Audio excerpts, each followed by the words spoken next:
اليوم حنعمل مع بعض وصفة من الوصفات الجديدة اللي ما عملناها قبل هيك مع بعض على القناة. بدي أعمل معاكم البطاطا، وهاي مش أي بطاطا، هاي بطاطا حلوة. حبيت إني أقدم لكم إياها اليوم بطريقتين، والاتنين طعمهم عن جد ولا أشهى.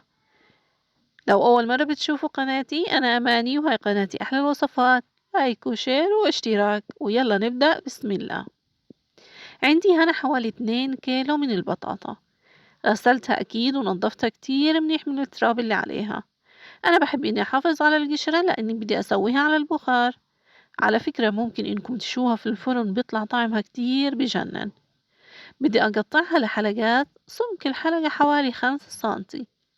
أهم إشي إني بدي أشيل الأطراف عشان يكون سهل علي إني أرصها في القلاية أو الجريل. أنا هنا بحب إني أستخدم الجريل عشان أنا زي ما حكيت بدي أسويها على البخار. انت لو عندك جلاية بتوسع هذه الكمية وإلها غطايا بتقدري كمان إنك تستخدميها، أو إنك ترصيها بصينية وتدخليها في الفرن وتشويها على النار، بيطلع طعمها كتير لذيذ. والحل الثالث اللي أنا ما بفضله نهائيا، إنك ممكن تقشريها وتقطعيها لمكعبات وتحطيها في طنجرة وتسلقيها سلق عادي بالمية. بس أنا بحس إنه نكهتها كتير بتصير خفيفة. البخار أو الشوي بالفرن النكهة بتكون فيهم كتير مركزة. أنا هنا بعد ما رصيتهم في الجريل بدي أضيف عليهم حوالي نص كاسة من المية، مش أكتر من هيك، وبحطهم على النار حوالي ربع ساعة. بعد 10 دقايق بفتح الجريل وبدي أختبر الاستواء، أشوفها استوت ولا لسه. بس انتبهوا كتير منيح في هاي المرحلة لأنه البخار ممكن إنه يأذيكم ويحرقكم. بجيب سكينة أو شوكة وبحاول إني أغرزها في حبات البطاطا. أنا هنا زي ما أنتم ملاحظين لسه وصيتها جامدة، فسبتها كمان 5 دقايق تستوي براحتها. هيك بعد ال5 دقايق صارت عن جد دايبة. أنا عن جد من أكتر الناس اللي بتعشق البطاطا الحلوة، ممكن أنا أكل الكمية هذه كلها لحالي، يعني عادي بالنسبة لي. شايفين ما شاء الله كيف مستوية ونهيانة. طلعتها من الجريل وحبدأ إني أقشرها. وهنا حتقولوا لي طب ليش ما قشرتيها من الأول وريحتي حالك؟ عشان أنا حكيت لكم إني بدي أعملها بطريقتين. في طريقة بدي أستخدمها مقشرة، وفي الطريقة التانية بدي أخليها بقشرتها عادي يعني.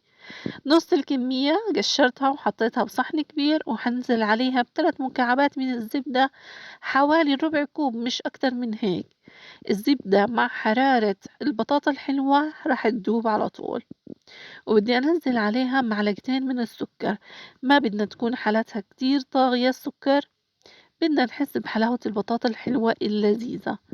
وأكيد إيش الحلويات الشتوية بلزمها؟ القرفة. بنزل عليها بمعلقة من القرفة وحوالي ربع معلقة من الزنجبيل، وهذا إشي اختياري. ممكن تضيفي جوز الطيب إذا بتحبي، بس أكيد ما بدنا نكتر الكمية، يعني أقل من ربع المعلقة. وعندي هان حوالي نص كوب من الحليب بضيفه بالتدريج، وبدي أهرس كل المكونات هذه كتير منيح مع بعضها. شايفين ما شاء الله كيف صارت معايا كلها متمازجة، والريحة يا الله بتخوت عن جد. وهيك كان قوامها بعد ما خلطتها مع بعض كتير منيح. إذا حسيتي إنه قوامها تقيل معاكي، بتقدر تضيفي من معلقة لمعلقتين من الحليب السائل، لكن ما تكتري عشان ما تكون معاكي سايلة وكتير رخوة. لازم تكون بقوام هذا. بعد هيك بكون محضرة صينية، أو ممكن تستخدمي قوالب الفخار الفردية. وهان بالنسبة لي كانت الكارثة لأني كنت محضرة مارشميلو من القطع الصغيرة الأبيض. لكن للأسف لقيت إنه ولادي ماكلينه، فاضطريت إني أبعد على السوبر ماركت يشتروا لي مارشميلو، ما لقيوا غير هذا النوع. برضو اضطريت إني أقطعه لقطع صغيرة عشان أضيفه، يعني ما حتقف الحياة عند مارشميلو، لازم إنه نكمل الوصفة. ضفته وضفت عليه كمان مكسرات. أنا فضلت إني أضيف عين الجمل لأنه بحسه كتير بيلبق للحلويات اللي فيها القرفة.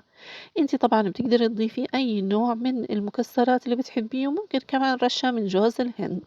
بعد هيك بدي ادخلها على الفرن. انا اكيد بس مشغله الشوايه من فوق، بدي احمر قطع المارشميلو. ما فيها اي مكونات بدنا اياها تستوي او تنطبخ، بس بدنا نعطيه تحميره كتير خفيفه. ما بتاخد معنا وقت، من 3 ل5 دقايق بتكون صارت جاهزة. تقدري تقدميها زي ما هي، أو ممكن تغرفيها في صحون وتقدميها. والطريقة التانية أكيد هي الطريقة التقليدية العادية، إنك تجيبي حبة البطاطا تحطيها بصحن وتحطي عليها شوي من العسل الأسود. أنا أول مرّة للأمانة إنّي أجرّبها بالعسل الأسود، لكن طعمها عن جد خطير.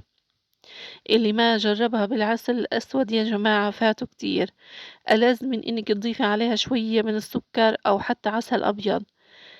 أنا أول قطعة أكلتها عن جد ندمت إني في حياتي ما جرّبت هاي الطريقة، خطيرة، خطيرة عن جد يا جماعة باتمنى إنكم تجربوها. أنا هيك باكون وصلت معاكم لنهاية فيديو اليوم، باتمنى منكم إذا عجبكم الفيديو لايكات كتير واشتراكات أكتر. إلكم مني أحلى تحية من قناتي أحلى الوصفات، صحة وعافية.